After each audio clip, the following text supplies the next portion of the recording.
Jazakallah khair. Assalamu alaikum wa rahmatullahi wa barakatuh. Wa alaikum wa rahmatullah wa barakatuh. Alhamdulillah. Wa sallallahu wa sallama wa baraka ala nabiyyina Muhammad wa ala alihi wa sahbihi wa man tabi'ahum bi ihsanin ila yawmiddin amma ba'd. We start in the name of Almighty Allah, the most beneficent and the most merciful. We ask him to send more peace and blessings on the last of all of his messengers and his prophets, Nabiyuna Muhammadun. May peace and blessings of Almighty Allah continue to be on him. And may the same peace and blessings be extended to cover all members of his household, as well as all of his companions, and whoever follows their footsteps until the day of resurrection. Ameen. Dear brothers and sisters in Islam, the organizers, members of the audience, it is my pleasure to also join you in today's session, which has been dedicated for your questions that were raised. You began to raise those questions since the last time we met, that was last week, and it continued offline. I was made to understand. So inshallah ta'ala, we ask him subhanahu wa ta'ala to bless this 1 hour that we are going to spend with one another today, because I realize we have so many questions. But if Allah blesses the time, I think we will be able to cover, if not all, a majority of those questions. And may Almighty Allah make whatever we say here or we listen to here today to be beneficial to us and to the entire Muslim Ummah. So my host, I think you will have to be reading the questions one after the other, or what is the arrangement? No, inshallah. We'll be reading the questions, inshallah, and we hope everybody can follow. Okay, so let's start. Okay, Jazakumullah khairan. Ahlan bikum, sir. Now, the first question goes. Thank you. That it is binding on the two parties to sell or buy at the end of the transaction. That goes against the principle of this type of business transaction. We all know that the FGN SUKUK is for road infrastructure. Therefore, it is not even possible for you not to sell back to the FGN. Okay. This is a very interesting question. Alhamdulillah, once again. You see, when we are talking of binding or non-binding promises, I think that is the foundation for this question. We've all listened to the moderator that this question is raising concern, and is a genuine concern, that we have a promise from the federal government of Nigeria to buy the roads at the maturity of the tenure. Equally, we have another promise from the SUKUK holders to sell those roads to federal government of Nigeria at the end of the 7-year tenure. So he is asking if the two promises are to become binding, wouldn't that amount to a negation of certain Sharia authorities, which the question did not mention, but it's very clear to me, and I will answer and I will address the question this way. Yes. First and foremost, let me begin by laying some foundations that will assist us in assimilating the answer to this question. It is not only SUKUK. Generally speaking, products of Islamic financial practices or Islamic financial institutions are usually embedded with promises. Do you know why? We are talking of financial institutions. We are talking of banks. We are talking of insurance companies. All those who are practicing Islamic finance, they are financial institutions. They are not commercial institutions per se. In fact, in most jurisdictions, the law of a country will prohibit a bank from transacting directly with customers. That is the position of the law in most of the countries of the world, that you cannot be a bank. And again, we still see you opening shops or opening warehouses where you can go and sell to customers directly. The justification for this from the legal perspective is very simple, is that majority of traders who lodge their money with the bank are also in the same market. So if the bank should also descend into coming as a trader to the same market, it will have an upper hand that will not be justifiable. There is a competition between the bank now and those depositors who are bringing the money to it. So it will know when they are moving their money, they want to buy something, maybe the bank will signify interest first and have a competitive hedge over them. This is not allowed and this is not accepted. So this is the foundation, this is the position in most jurisdictions. Happily, when Islamic finance came on board, scholars were very frank. Muslim jurists were very, very frank by saying no. An Islamic bank must trade. There's no way you can be an Islamic bank, an Islamic financial institution without engaging in trading activities. The reason being that what I told you last week, this is the clear difference between what is halal and what is haram. Trading in money is different from trading with money. So an Islamic bank cannot just sit down and advance money, expect you at the end of the day to pay the capital plus a percentage of interest. It is not allowed. What an Islamic bank will do is to buy a product, buy an asset and sell, and so on and so forth. Buying, selling, leasing, the rest of them. So if that is the case, then an Islamic bank will need something to secure its interest. I think I'm being followed in this line of argument. Because we need to understand the foundation, the basis. The foundation is that ordinarily a bank is not expected to be trading, but the law that accommodated Islamic finance in every country will have to accommodate that too. That this is a peculiar situation. They call them specialized banks that must trade for them to survive. They must trade. Now, if that is the case, now come to think of it, if an Islamic bank should buy vehicles now, hoping to sell to the interested customers, it bought hundreds, it bought 50 today. Tomorrow, nobody came to buy. In a week's time, nobody come to buy. You are not expected an Islamic bank to go to the normal market to be advertising, to have warehouses where people will come and look at the car and say whether I like or not. It will become something else. It's no more a bank.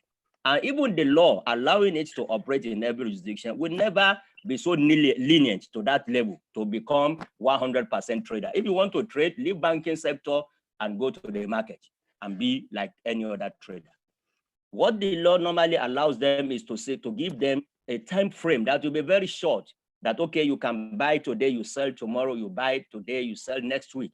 That can be accommodated in the banking environment, in financial, not only banking, in financial environment. Now, that is why an Islamic and financial institution must secure its interest. It must be double sure that if I buy today, I will find a buyer tomorrow. If I buy today, by a week, by the end of 1 week, 2 weeks, 3 weeks, maximum of 4 weeks, I will find a buyer to buy the product from me. Otherwise, where will I put them? I will put them in the premises of the bank. People will come to my bank and ask me whether I'm a motor dealer or a banker. So this is the situation. This is the situation not only in Nigeria and not only in SUKUK. I'm answering generally. An Islamic bank must do that to have a promise. Now, people will say, why shouldn't it be a non-binding promise? No bank, no Islamic financial institution can survive, can continue in that way. You come to me today and promise me that, okay, Mr. So bank, if you buy a vehicle, if you buy a road, if you buy a house, I promise to buy it from you while you will charge your own profit margin, known as markup. For example, that's just an example. Then I went straight into the market and bought the car and bought the house. All of a sudden, you resurface tomorrow and say, so sorry, Mr. Bank, I don't need the motor, I don't need the vehicle again. I don't need the house again. If 2, 3 customers should do that one in one single day, the bank will collapse the next day. That is the truth. So it has to secure its interest. If we want Islamic financial institution to continue to operate, it cannot just be buying, be selling, and waiting for who will come and negotiate. That is why it is allowed for them to have a promise that will be binding at the same time. Because these issues have been debated upon by scholars all over the world. They've looked at all parameters and see that, no, this is what Sharia could allow, and that is what is just taking place. A binding promise must be in Sukuk. A binding promise must be in any other financial product of either a bank or any other financial institution. I think I'm clear enough up to this level. No, sir. Okay, now let's now go to the question. Now, if you have understood this, that there must be a binding promise. Now, the question here is very, very important. It's saying now that when we have a promise from federal government of Nigeria to buy, and we have another promise from the Sukuk holders to sell, the two promises should not be binding. Yes, we are also saying yes. The two promises should not be binding at the same time. And if you look at the document, if you look at the prospectus of the federal government of Nigeria Sukuk, it is stated clearly that way, that this binding, this promise is only binding on one party. And this is in line with the resolution of the International Islamic Fiqh Academy, even equally the Sharia Council of AOFI, Accounting and Auditing Organization of Islamic. And I don't even know of any single authority in the world that deviates from this one, that does not agree with this point, that if a promise is binding on just one party, it is allowed in Sharia. It is only when they become what we call bilateral promise. And the reason for not allowing that in Sharia is a simple fact. When you have a bilateral promise that binds both parties to a contract, it's as good as having a contract sealed. There's no difference between a promise that is binding on the two parties and the real contract itself. So it will create a lot of Sharia complications. And that is why they have resorted to allowing what is acceptable in Sharia, which is what we call wa'adu. It's a unilateral binding promise. FGN will promise to sell, which is taken to be, FGN will promise to buy, which is taken to be binding on each. So that is it. The questioner is saying, because it is road, therefore it is not even possible for you not to sell. No, we cannot say it is not possible for you not to sell, but it is in your best interest to sell. It is in your best interest to sell. If you refuse to sell roads, what will you use them for? So it is in the best interest of Sukuk holders. And mind you, we are talking of Sukuk. If you understand the structure, the way the Sukuk works, Sukuk is not meant to operate in perpetuity. We have to understand this, a very important point. Sukuk means temporary ownership. From day one, when a Sukuk holder is buying, he must have had this in mind. Sukuk is not like shares of a company that you buy, and if you like, you keep till eternity, if it is possible. Sukuk is not that way. Sukuk, simply put, means you have agreed to enter into a temporary partnership that will come to an end at maturity, 7 years, 10 years, or so on and so forth. So I wouldn't agree with this question that because it is road, it's not even possible. No, it's possible, but it's not in your interest. And it is not in the Sukuk holder's interest not to sell. And mind you, they have already known what they are entering into. It's a Sukuk, not shares. Sukuk, not shares. So we've taken a long time in answering this question. I'm afraid we may not be able to go to address all questions this way, but I have to do that to lay a very solid foundation for our understanding of this. No. Jazakumullah khairan. I think the second question is like a follow-up to the first question, and I think it will not take time because just like a follow-up. Now, secondly, transaction is completed in one by signing the contract of buying and the promise to sell all at once. Is it possible for all subscribers to buy first, then after confirmation, the second part of transaction can be completed a few weeks later?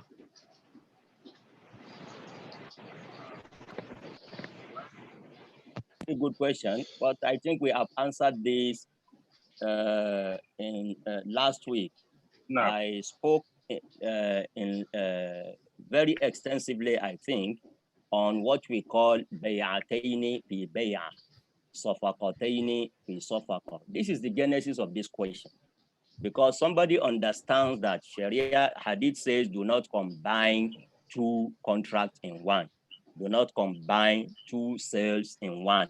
And that is why he's suggesting that let them do one this week and next week let them do another one. My brothers and sisters in Islam, this is a science on its own. Islamic finance has become a science on its own. It is not sufficient for you to read something and understand it literally. I've told you, scholars for centuries, they have debated, they have discussed what is the intent, what is the import, what is the true meaning of bay'ataini fi bay'a, safaqataini fi safaqa. I think we wouldn't like to waste our time on this. Whoever raises this question may go back to the recorded session of last week and get our answer on that. Bay'ataini fi bay'a has a different connotation from what you are taking it to be. And this is what has been settled for centuries. What I would like to add here is that there is another misconception I can feel that here. It's also coming from misunderstanding of the rules, the laws governing financial transactions in Islam. Let me tell you clearly, it is difficult to have a financial product that will be as simple as what we call just a single or plain vanilla product, like he is trying to suggest here, as if we don't even accommodate at all combination of contract. It is not like that. It is not like that. Combination of contract is not haram, my dear brothers and sisters in Islam. It is not in peculiar cases that the Prophet ﷺ specifically mentioned that you cannot combine so-so with so-so-so. I've mentioned to you a hadith of Jabir bin Abdullah last week, where he dealt with the Prophet, he transacted with the Prophet ﷺ, and we can see that there were two contracts in their dealing. He sold to the Prophet ﷺ, and at the same time, make a condition that I will ride the same camel that I've sold to you until we get to Medina. So that could mean an ijara, it could mean a lease. If the Prophet has decided to take rent from him, he has every right to do that as the owner. So it is not true. Please, let us take that one clearly, and it will help us in clearing some of the doubt or misconceptions surrounding sukuk and other Islamic financial products. It is not true that the Prophet ﷺ said, don't combine contract. No hadith says that. Bay'ataini fi bay'a, safaqataini fi safaqa has their own meaning, has its own meanings, which we have explained last week. According to Shaykh al-Islam Ibn Taymiyyah rahimahullah ta'ala, when he came to discuss this issue of combining contract, he said, ordinarily, al-aslu fil mu'amalati al-ibaha. The original rule when it comes to financial transactions is that of permissibility. Everything is permissible until when they run into what is haram, then we will stop them. Originally, if they want to combine 2, 3, 4, 5 contracts, we will say, you are welcome. But when we now see that the combination has led to something that is haram, we say no. And that is the point. Scholars have laid it down clearly today. They call it parameters for the acceptability of combination of contract. There are parameters. You have to follow those parameters. If you go against them, No scholar will declare your product as being halal. It will be declared as being haram. Like al-aina, for example, selling and buyback. This is a combination of two contracts, whose intention is to circumvent the rule of riba. They buy, they sell instantly with different prices. The sole aim is to circumvent the rule of riba. Then here we will stop them. We will say, no, this combination has contradicted. This combination has contravened a rule of Sharia, and it is not acceptable. But it is not true. I'm saying it again clearly. It is not true that the Prophet said don't combine contract altogether. No. And interestingly, like I told you, if you look at financial contract, not today, even from the whole time, from centuries ago, most of the financial contracts, they have that characteristics of being combined, because that is what will give an effect that will be attractive to most customers, especially today in the age competition. Banks, financial institutions, financial products must be, actually in most cases, must be combined, and it is not haram to combine contract. But there are rules, yes, to be followed. In another hadith, I've mentioned bay al-ina as one of the parameters. If the combination itself is to circumvent the rule of riba, to avoid the prohibition of riba in an indirect way, then we will discover that and say, stop there, it's not allowed. Scholars would say, they will discover and stop it. Another instance is when the combination itself runs foul of a clear-cut injunction of the Prophet ﷺ or of the Quran in the first instance. For example, in the hadith narrated by Amr ibn Shu'aib and Abihi and Jaddihi radiyallahu anhu, he said the Prophet ﷺ naha an bay'in wa salafin, na'a an bay'in wa salafin. The Prophet prohibited the combination of a sale contract with a loan contract, because there is no way you will combine loan with sale unless you will derive an undue advantage. It's like you are lending for interest in an indirect way. So these are the rules that we must follow. But to say that generally we don't combine contract, or let them do one this week, then they wait until, there is no need for that. Absolutely, there's no need for that. Thank you. I'm afraid we don't have enough time to go find these questions. So inshallah, we'll try. The third question is, the special purpose vehicle is not well understood or clear. The Ministry of Works or Finance is still the person who receives the money, and they're still government. That question, please, can you come again? Yeah. Special purpose vehicle is not well understood or clear. The Ministry of Works or Finance is still the person who receives the money, and they are still government.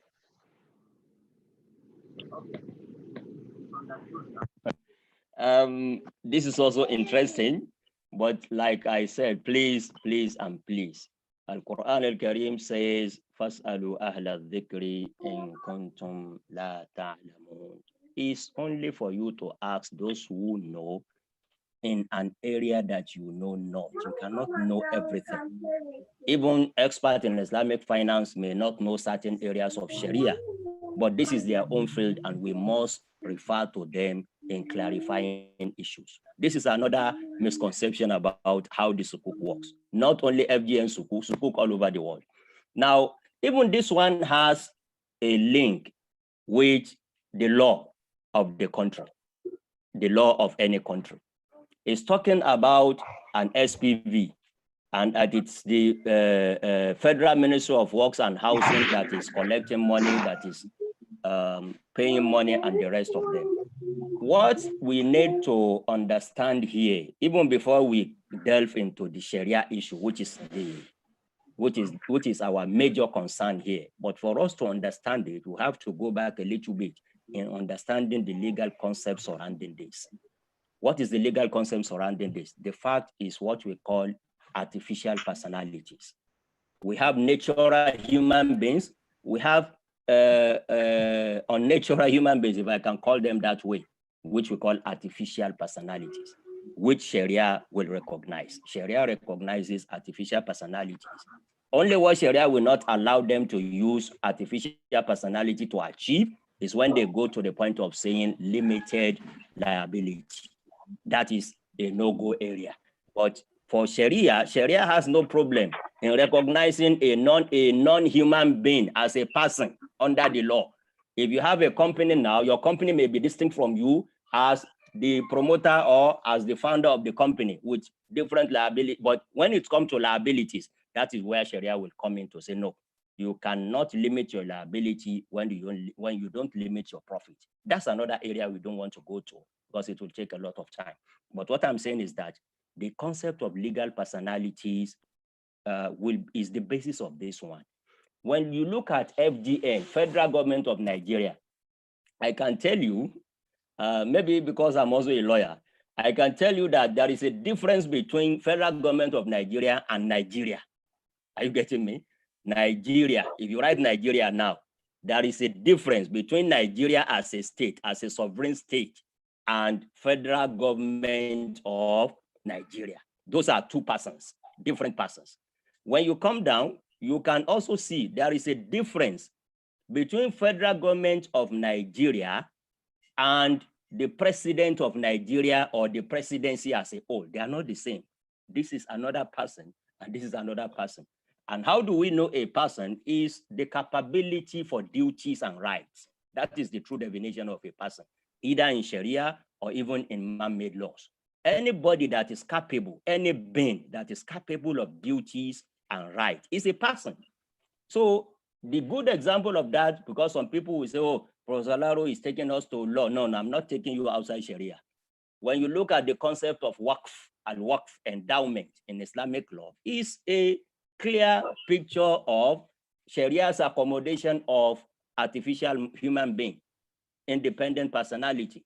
When you have an endowment of a house now, you can separate it from you as a person. That, okay, no, I have made this building a work for an endowment. It will earn on its own. It will spend on its own, and I will spend on my own, and I will face my businesses, other businesses on their own. So that is the genesis of this question. Now, if we have understood this, they are different. It's not true that an SPV in SUKUK, let me come precisely to an FGN SUKUK, because I was involved in it. FGN SUKUK has many different personalities involved in this contract. For example, if it comes to the SPV that you just mentioned, the SPV is housed in Debt Management Office. Debt Management Office is an office under the presidency, but it is not the same thing as Federal Ministry of Housing. It is in part of the contract that must be signed in SUKUK. There will be a contract between Debt Management Office, represented by SPV, and the Federal Ministry of Housing. There will be another contract between the trustees of SUKUK holders, between it and DMO, Debt Management Office, another between SUKUK holders and Federal Ministry of Housing. For example, if it comes to the construction agreement for those roads, agency, maintenance of those roads as an agent on behalf of the SUKUK holders. So these are different personalities that are not the same. This is the point I was trying to make. And I've told you clearly, Sharia has no objection in allowing even non-human beings to stand as persons that will be responsible. Please note this. All what we need is, can we assign duties? Can we assign rights to so? Then it's a person under the law. And a good example is the Waqf under Sharia that I've given you. So there's no problem here, my dear brothers and sisters in Islam, no problem whatsoever. SPV stands alone. Federal Government of Nigeria in some of the contract is represented by DMO, Debt Management Office. In some contract is represented by Federal Ministry of Housing. In fact, in some of those contracts, there are contracts that must be signed personally by the Minister of Works and Housing to show the seriousness attached to the matter. So that is it. No, now, another question.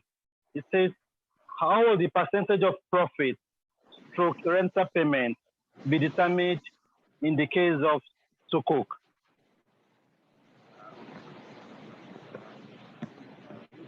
Of our time, alhamdulillah. How is the percentage? Of What's profit, the question?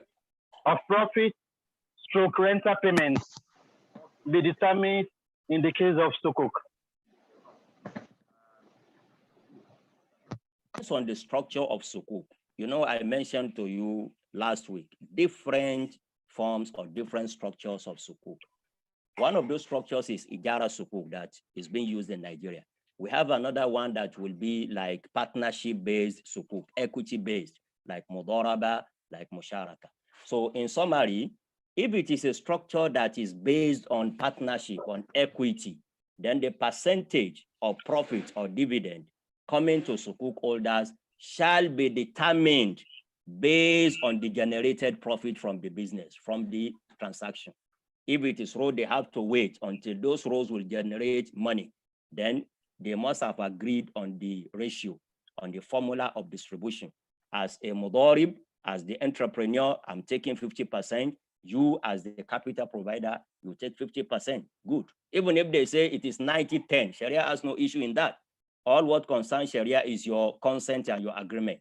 If it is 90-10, one takes 90%, the other takes 10. One takes 50, the other takes 50. If it is 60-40, 30-70, no problem. So that is if a SUKUK is based on a Mudaraba or Musharaka or any form of partnership contract under Islamic law. But if it is a structure that is based on Ijara, that is lease, pure lease. If it is a structure that is based on sale, that is Bayu, then we have to note that in Bayu and sale, I as a buyer, I as a lessor, I as a seller, I have every right to say, this is what you are going to pay me every month. In lease, I can say, this is what you are going to pay me as rent. So I can fix my rental. That is the meaning.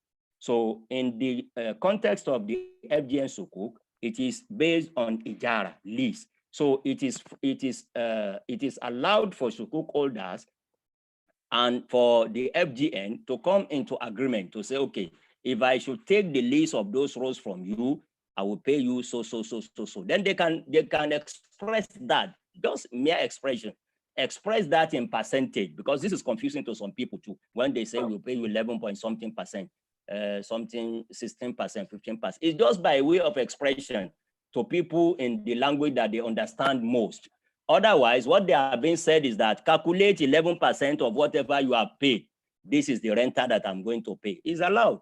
It's as if I'm giving you a shop for rent, and I know I've spent 2 million in constructing the shop. And I said, okay, whoever is going to take the lease of this shop will pay me 10% of what I've used to buy it or to build it. It's okay. So it's a mere expression in a way that is best understandable to people. But summarily, it varies depending on the structure of the SUKUK, whether it is equity-based, or whether it is sale-based, or whether it is lease-based, and the rest of them. Let me quickly chip in something here that I've just remembered. When I was answering the question of binding promise, because we want to clear every misunderstanding surrounding this matter. Even what we have used in Nigeria, in other climes, they are using another thing. If we use it here in Nigeria too, it's equally acceptable. You know, I told you a binding promise may be unilateral, binding just one party. If it becomes bilateral, binding the two of them together at the same time, that is haram. There is an in-between that has been developed now, because people are thinking of innovations in this practice, in this exercise. They have come up with a concept that is acceptable to most scholars in the world today. They call it two independent unilateral promises. Mark you, we have a unilateral promise. We have settled that one. It's acceptable. Bilateral promise is not acceptable. They said, okay, in some instances, we can have two independent unilateral promises. How does that work? That is, there will be a binding promise on the seller. There will be another binding promise on the buyer, but with two different triggers and two different consequences. That is, what will trigger the exercise of the purchase agreement must be different from what will trigger the exercise of the what do you call it, sale undertaking. The trigger of the sale undertaking will be different from the trigger of the purchase undertaking. The consequence of sale undertaking will be different, and so on and so forth. So if you have, particularly if you have different triggers that trigger them, it's being used in SUKUK structures, in SUKUK issuances all over the world today. What they call, is a new concept anyway, but you see, what we should appreciate, and we should be fair to Sharia scholars, I must say this. Some people believe that it is okay to pronounce what is halal as haram, whereas they are of the same level of sin. If you pronounce what Allah has made haram to be halal, we all know that. We will say, oh, this is an aberration. Anybody that pronounces a haram to be what? To be halal, we will agree that he is wrong. But some people do not realize that the same way, the same level of sins, if Allah has made something halal, for you as a scholar to say it is haram, it is equally sinful. It's equally sinful. So when people have come up with ideas, with innovations, they will table them before the Sharia scholars. Who are the Sharia scholars to declare what Allah has made halal as haram? Who are they? They can't do that. So we have to understand this and appreciate what they are doing. What is tabled before them, they will study it. If they see nothing contravening any Sharia rule, any Sharia authority, they must declare it as being halal. It's not a matter of emotion. It's not a matter of what I want. We should appreciate that one. If an idea comes up, the Sharia scholar has no reason to declare it as haram if he doesn't find anything making it haram in Sharia. So that is it. Another question. In Nigeria, the National Pension Commission is investing our contributive pension in shares, which is haram. What efforts are being made to evolve Islamic investment instruments like SUKUK for those of us who are Muslims and are in government employment?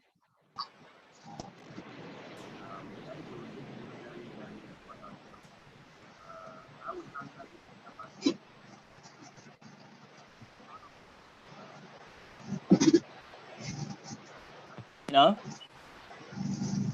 Yeah. Can you hear me, sir? Yes, I can hear you now. Yes. I should go over the question again? No. I've had the question. Okay. As I was saying, this question has two legs. I will answer the first leg, and I would like to throw the challenge of answering the second leg to the totality of my audience this morning.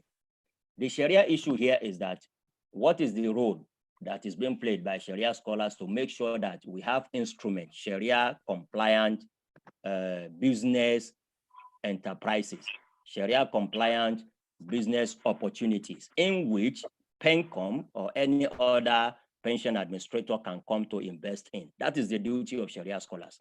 And I can assure you that they have been doing this here locally in Nigeria and in other climes. Yes, I participated in a conference last year, maybe around November 2009. Yes, precisely in November, the fourth International Conference on Islamic Finance in Africa, hosted in, I think at a hotel. Yes. I personally participated in the session that was meant to discuss this matter. How can PENCOM find Sharia compliant business opportunities to come and invest in? So people are working already. This is the point I'm trying to make. And PENCOM has shown interest in investing, and they have what backs them, what allows them to do that under the law establishing PENCOM, because PENCOM law allows investment of the fund in ethical businesses, and this will accommodate Sharia or non-interest based businesses. So that is the first leg that I said I will address. The second leg is that this question is very, very important, but it shouldn't be directed to Sharia scholars alone. You all have a way of talking to the power, of talking to those who are the helms of affairs. in PENCOM, in other places, they need to see that you are clamoring for something for something to exist. Otherwise, it will be like nobody will key into it. Nobody will show interest. I think this is a point that I said I would throw it as a challenge to whoever is listening to me. And in fairness to government of Nigeria, I'm saying this because this is Hamana. I've not seen anything that we ask for in this sphere, in this Islamic financial sector, that they have said no. We said we wanted our banking, they are licensing banking now, more than one bank. We said we want Islamic insurance, we have up to 6 or so Islamic insurance companies now. We said we wanted capital market instrument in SUKUK, they have given us SUKUK. So I think it is on us to request, and I very much believe that all of you listening to me will have your different ways of talking to those in power, and I can assure you, based on the precedent, they are always listening. So that is what I would like to say on this issue. The first leg, the duty of Sharia scholars. The second leg, the duty of all of you. One of the areas that Sharia scholars are already working on, I must tell you, is what we call Sharia screening exercise. You see, PENCOM or pension management generally all over the world is not to be invested in every business. They select businesses for them because of the nature of the fund belonging to millions of people who have already served and who are no more working. So you cannot take reckless decisions regarding their money. So they restrict them. For example, in most cases, they would like to go to capital market, stock exchange, to buy and sell shares because they feel the risk there is not as the risk in trading in commodities, for example. Now, the challenge that they are faced with is the fact that how are we sure that all the stocks or majority or minority of stocks that are being offered on our stock exchange are Sharia compliant? This is what Sharia scholars must come to, and they have already been doing that in the sense that we have what we call the procedure for screening stocks in every country, even in the West. You will hear of Dow Jones Islamic Index. This is what they are doing. Whoever is interested in investing in Sharia compliant stocks in the US, in the UK, in other parts of the world, there are indices like Financial Times Index, Dow Jones Islamic Index, that will tell them company A, its stock is halal. Company B, its stock is haram. Some people may think it is simple. It is not simple. You know, there are straightforward haram activities like gambling, like brewery, and the rest of them. So there's no issue in this one. It's very easy. Even non-Sharia scholar can say these are haram. But there are what we call mixed activities of a supposedly halal company, a company that is producing what is halal, for example, let me give you an instance. A hotel, for example, somebody that is in the business of hotel, you cannot say hotel generally is haram. It's not like brewery, it's not like gambling, but you have to come minutely, closely to monitor what is being done in every hotel to see that, okay, what they are doing as haram, is it at a tolerable limit or it is more than what Sharia can tolerate? So these are some of the issues that usually come up when Sharia scholars are faced with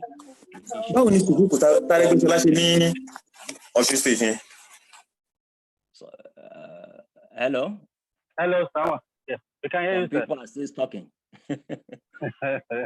Okay. So Inshallah. I think on this one, let's leave that one for another day. It's a very large area too, but it's part of what is being done to make sure that PENCOM can key into this halal investment. They have to be sure when they tell people we are investing your money in halal business, it must be really halal. No. So, yes, I would like to combine this question.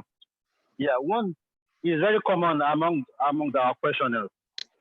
That is, SUKUK zakatable? That is one. Then secondly, changing government, does it affect SUKUK? Have to move very, very quickly now. We have just 10 more minutes. Yeah. The first one is SUKUK investment, is it zakatable? Yes and no. But since most of you are interested in knowing your investment in FG and SUKUK, I would say your investment in FG and SUKUK, your investment itself is not zakatable. It's not zakatable. The reason being that when you paid your amount of money, this is what happens. They have converted your money into asset. What you own now is not money, it's asset, roads. And the rule in Sharia is that when you have converted your cash into asset, as far as Zakah law is concerned, Zakah is only on the income generated from that asset and not from the value of that asset itself. So this is based on authentic hadith of the Prophet who said, ليس على العبد في فرسه أو ليس على الرجل في فرسه ولا في عبده صدقة. A person shall not pay zakah for his slave that is a slave. You know, in those days, slaves are in the position of industries, what they use to generate income. Wala fi farasi, or in is or are. You can take that one to be in place of vehicles of different models today. You don't need to value your vehicles. You don't need to value your houses, even if they are put on rent. If you are leasing them, all what you need to do is to know the income coming out of that, and those on the amount of income you have to pay zakat. So answering summarily, because zakat SUKUK in Nigeria is based on Ijara SUKUK. Your fund contributed has been converted to roads, which have become asset for lease. So now federal government is paying you renter. They are paying you renters every time, every 6 months, I think. So it is on those rents that you are collecting. You will add them up with your other resources, then you will pay zakat on them. Now, the second question is about, it's not even a Sharia issue. He's saying, does the change of government affect SUKUK? Is that, did I get it? Yes, yes, yes. Okay. Well, everything is possible, not only in Nigeria, but at least what we can say is that from the precedent, from what is before us, federal government of Nigeria has never defaulted in any of its debt obligations. So that is very clear. And they have stated that clearly also in the prospectus of SUKUK, because it is dangerous for a nation to be known as a defaulter. It's not in the best interest of any country to be known as a nation that will default on its commitment or debt obligation. So we have not seen any example, and we hope not to see any. So with the change of government, since we have been as a nation, there has not been any instance of default, because it is very dangerous. Like I tell you, it will affect the country in so many ways, and no serious country will take such a risk.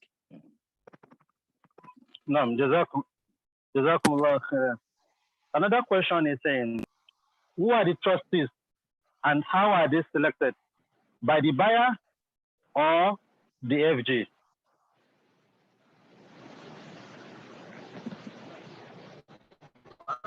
Who are the trustees? They are Yes. corporate bodies, not individuals. They are corporate, they are companies. Two of them, there's one called FBN Quest. If you look at the prospectus, I told you, SUKUK has a characteristic of being 100% transparent. There must be disclosure, full disclosure. They have listed everything in the prospectus. They must name their trustees. And that is what will take me to answering the second leg of that question. Who appointed them? It is the two parties. The SUKUK holders originally, they are now being represented by the SPV that has been created. You see, this is what I was saying when I told you about different personalities. You know, federal government of Nigeria created SPV, but it is now different from it. It has become a distinct personality. So it is the SPV through SUKUK holders through SPV. They will appoint the companies that they believe to have the capacity to handle this issue of trust. in Nigeria and other countries, there are companies that are registered solely to play the role of trustee. If anybody stands in need of trustee, you just approach such companies. They are all over the world. So we have them in Nigeria too. And federal government, together with SPV representing the SUKUK holders, they will look into the credentials of those companies and select. They've selected 2 of them. I think FBN Quest and STL, yes, STL trustees or something of that nature. So they are the trustees, the companies. And they have no role in structuring or in administering SUKUK. They have no role whatsoever. But some people may say, are they Sharia companies? No, they don't need to. They don't need to be. Their own role is to represent the interest. Instead of calling on all SUKUK holders, when you need to call them, when you need to sign an agreement, when they need to be satisfied that what they said the money will be used for are being used for, that is all they do. It's purely administrative. There's nothing concerning Sharia compliance in what they do. And if they attempt to do anything that is not Sharia compliant, this is what I told you. There is a body looking at the whole gamut of Sharia regulation of SUKUK, and that is the Financial Regulation Advisory Council of Experts of the Central Bank of Nigeria. So that is the that is just about the trust. I think I will combine 2 questions again. Now, there's a platform called farm crowding where people invest in agricultural products and get fixed interest. We will appreciate if Prof can talk about legality of farm crowding.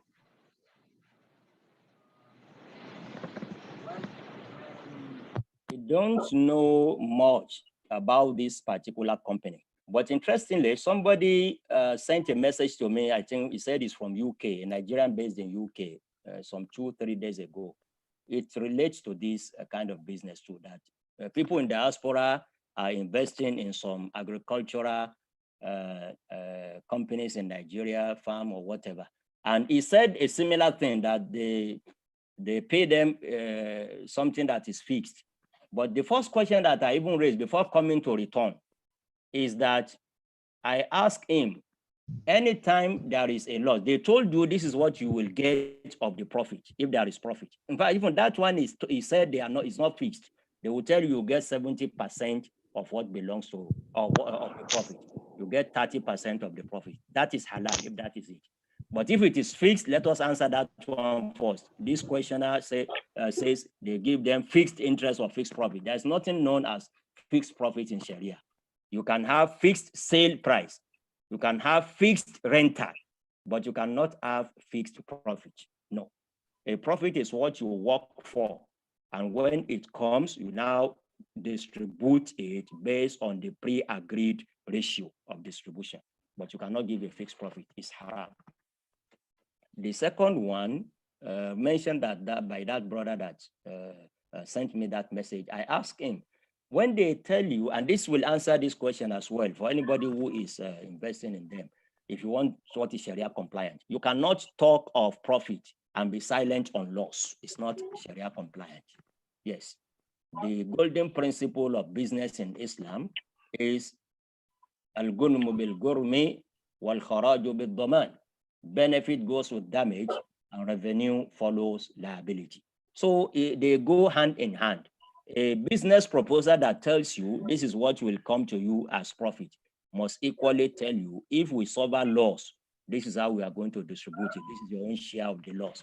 If they fall short of doing that, then that alone is sufficient to declare such a transaction as being haram, as being non-Sharia compliant. Now we are already. Can we continue, sir? How many questions do you have left? Oh, we have many of them, like 10. Maybe we should add Sir? Okay, let's add some 15 minutes and see how far we can go. We cannot answer all your questions. Okay, sir. Yeah. There's another question here. It would be great if Prof could comment on the release of non-interest loan planned by CBN.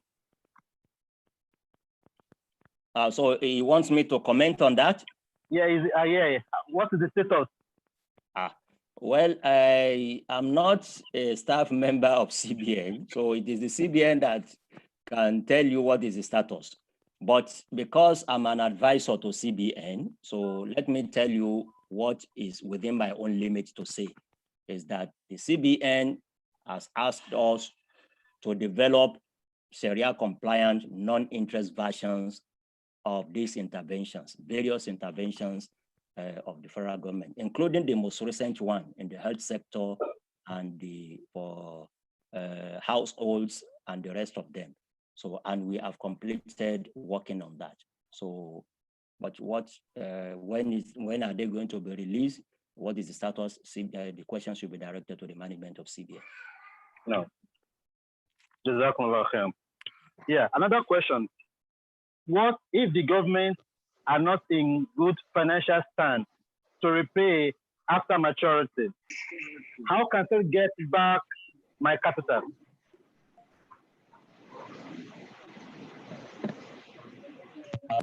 You see, everything under the sun has been treated relating to SUKUK. This is a very large area of our practice as Islamic financial practitioners. We call it SUKUK default, SUKUK default. It's known all over the world. Alhamdulillah, we've not had any case of default in Nigeria, and we hope we won't have. But it is not something that is totally strange. You hear of them here and there. It's just like any business, just like any party to a contract can default, can fail from performing its duty. It's possible. That is the summary. It's possible. We don't pray for that, but it's possible. So, and usually in the prospectus, they must have explained to you what will happen. Part of what can happen is for you to take over the asset, and you have every right under the law to take over the asset. Yes, I told you last week that FDN SUKUK is based on asset backed, which is 100% Sharia compliant according to the totality of Muslim jurists and scholars all over the world. It's not based on Sharia or on asset based or asset covered. The structure being used for FGN is asset backed, which gives the SUKUK holders, in the case of default, every right to take over the asset. So that is part of what they can do. Taking over the asset will mean they will now see how the asset can generate money for them. Well, we don't expect it to come, but what if it happens, there are ways of dealing with them, both in Sharia and even in law. So it's not a totally strange phenomenon. No. Another question is, what is the Islamic ruling on trading in cryptocurrency, Bitcoin in particular?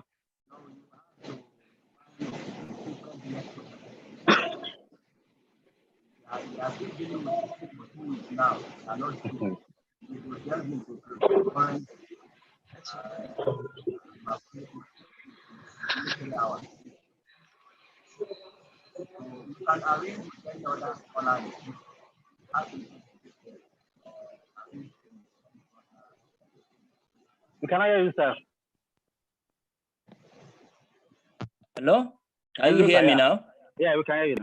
No, I was suggesting to you that cryptocurrency is as wide as SUKUK itself. So it's better you plan for that in future, and perhaps arrange with some of my colleagues, any other scholar, to come and take you through all the intricacies around cryptocurrency. Because if I should answer you in summary now, it will generate more questions than answer. And I don't like to be misquoted or misinterpreted. So it's better not to delve into cryptocurrency in 1 or 5 minutes. Okay, sir. Yeah, another question, sir. Can SUKUK be raised in foreign currency, that is US dollar, just like in Eurobond? Yes, yes. The answer to that is yes. There's nothing stopping federal government of Nigeria or any other country for that matter in raising a dollar domiciled or pound sterling domiciled or real domiciled sukuk.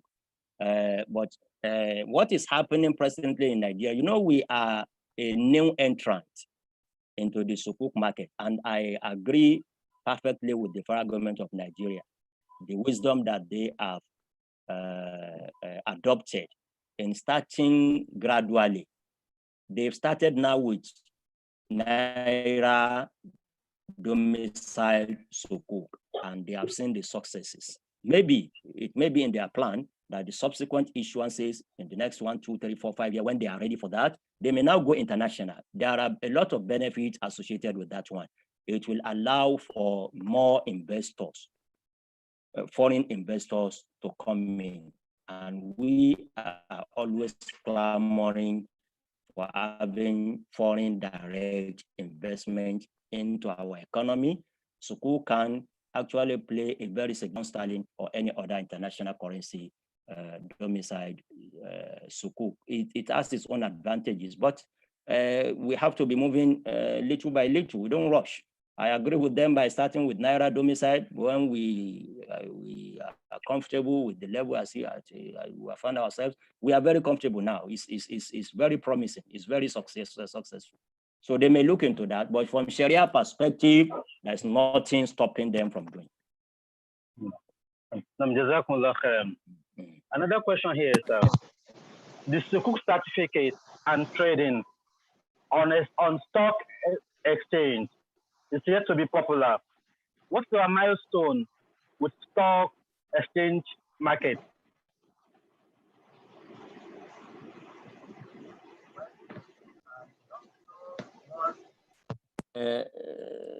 Whoever is raising this question means by not popular. I know that, let me tell you, for example, some people have been asking that a sukuk that was oversubscribed, you wanted to, the federal government wanted 150, subscription went to the high level of about 600 or more than 600 billion. We said the rest of the money will have to be returned to the investors who are not successful. What will happen is that those investors that are successful, they may decide to sell their certificate, their interest in sukuk. And that is what brings about the issue of trading sukuk certificate, which is allowed if they follow the rules.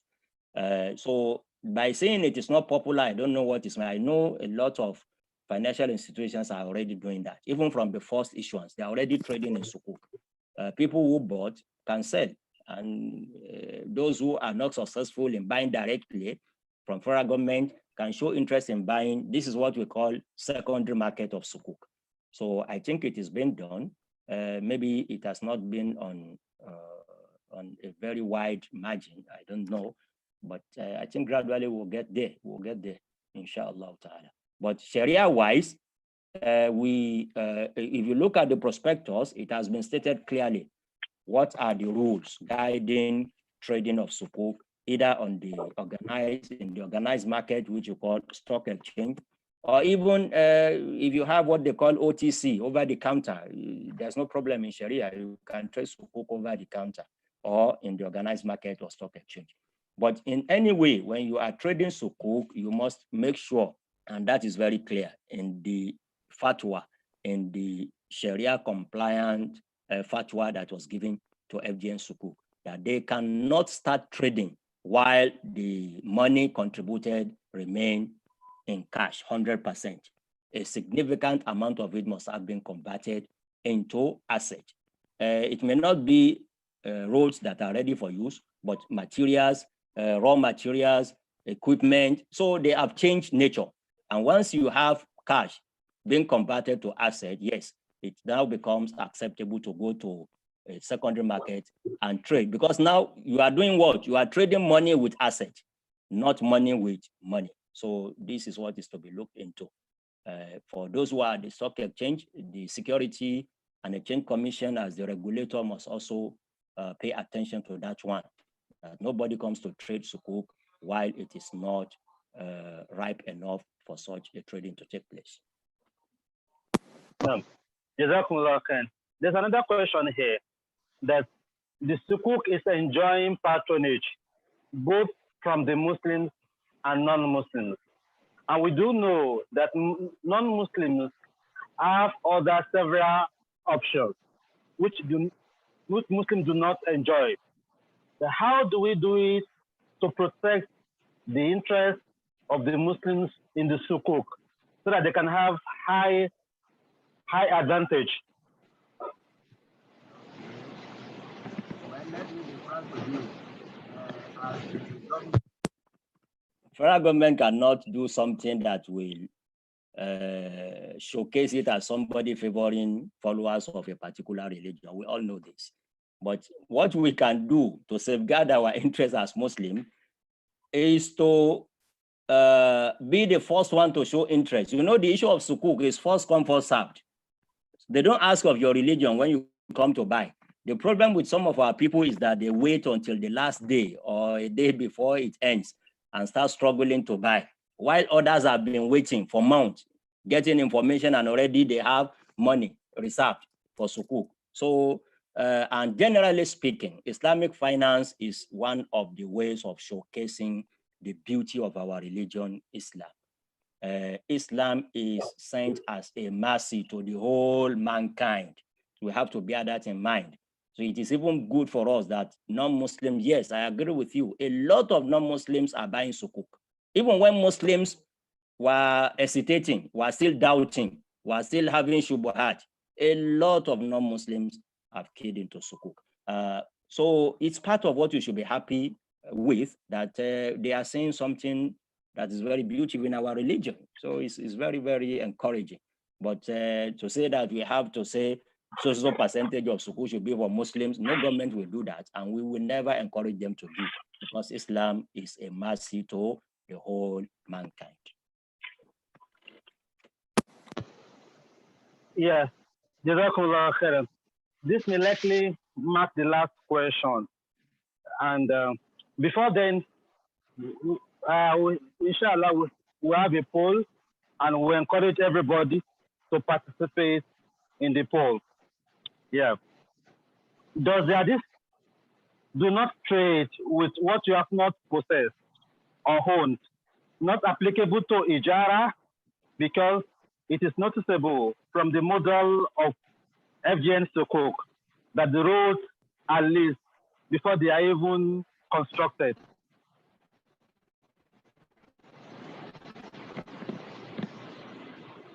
Yes, thank you very much. Yes, and that is what we say.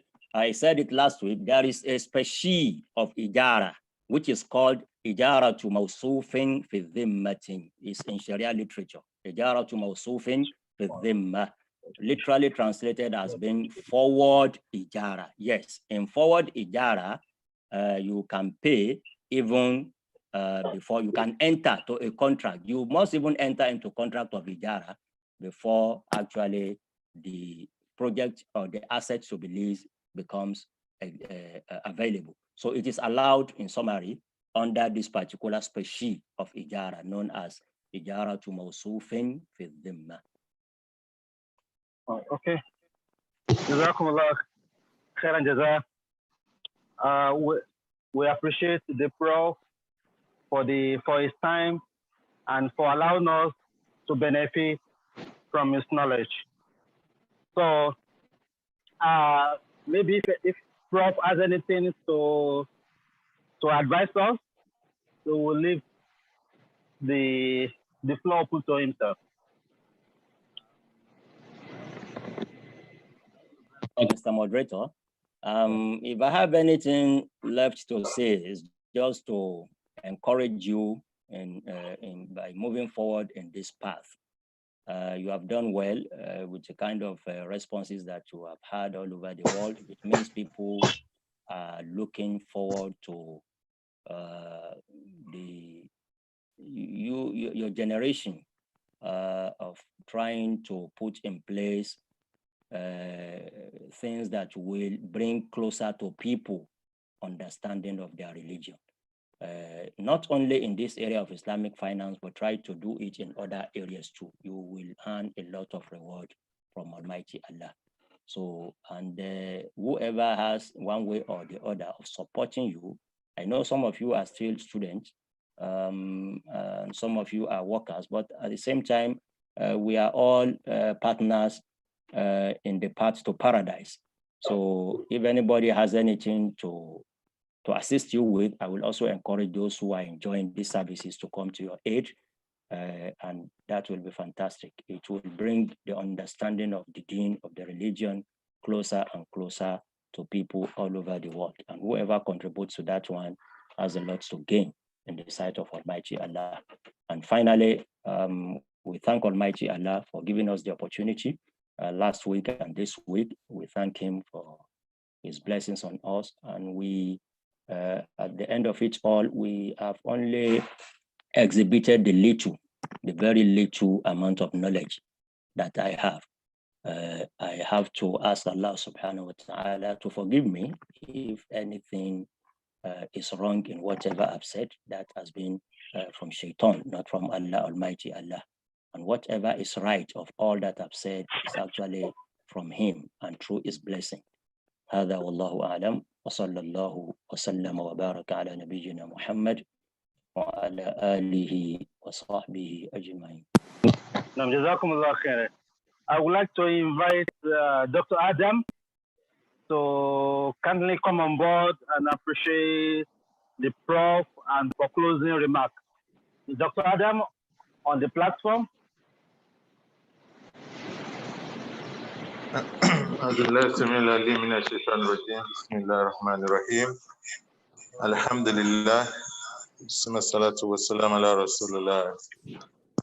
We give thanks to Allah subhanahu wa ta'ala who has made it possible for us to think about this program, and he also in his infinite mercy made it a reality for last week and also for the concluding part this week. So we say Alhamdulillahi Rabbil Alameen.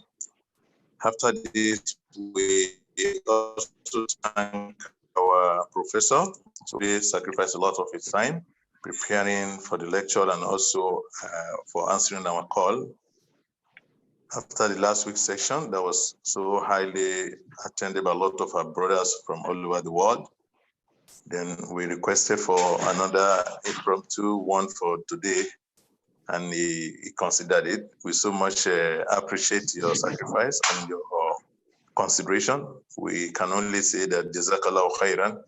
May Allah subhanahu wa ta'ala reward you abundantly for the sacrifice and for the knowledge that you have benefited us a lot with. And may Allah subhanahu wa ta'ala put barakah also in your knowledge and reward you and your family abundantly. Then also we appreciate the effort of the organizers, that is especially our special topics groups under the Nigeria community in KFUPM and its environs. So under the leadership of Brother Blakim, Abu Aisha, and all his team members, we say Jazakumullah khairan to all of you also for planning the program successfully. And also we thank the Shura Council of the community also for taking it upon you to consider this kind of program worthwhile. And to the entire member and to all our brothers and sisters all over the world that have taken their time to attend the program. So we only pray Allah subhanahu wa ta'ala accept the time as ibadah from each and every one of us and also make us benefit immensely from what has been presented. So once again, so we say Jazakallah khairan to our professor. So our greetings to the family. So and on behalf of the community, myself and all our members, we say Jazakumullah khairan to everybody. Wa sallallahu ala Sayyidina Muhammad wa ala alihi wa sahbihi ajma'in. I think I can take my leave now. Thank you very much. Yes, sir. Thank you, Prof. Thank you. Wassalamu alaikum. Prof, we need your email address. We need your email address, please. Your email address and contact, please. Your email address. Your number, please. Personal question. You can ask the organizers. The organizers will give you all that. They have it with them. Okay. Jazakumullah khair. Okay. Jazakumullah khair. Organizer, how can we contact you, please? The organizer, how can we contact you, please? Assalamu alaikum, organizer. How can we contact you, please? How can I contact you, please? We'll send to your email, inshallah. Jazakallah khairan. Jazakallah khairan. Jazakumullah khairan. Amin, amin. وإياكم آمين آمين.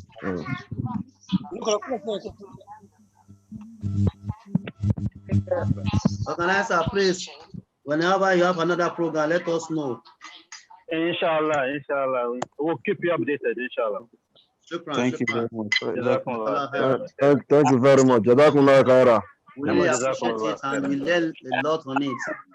Well, we appreciate your presence as well.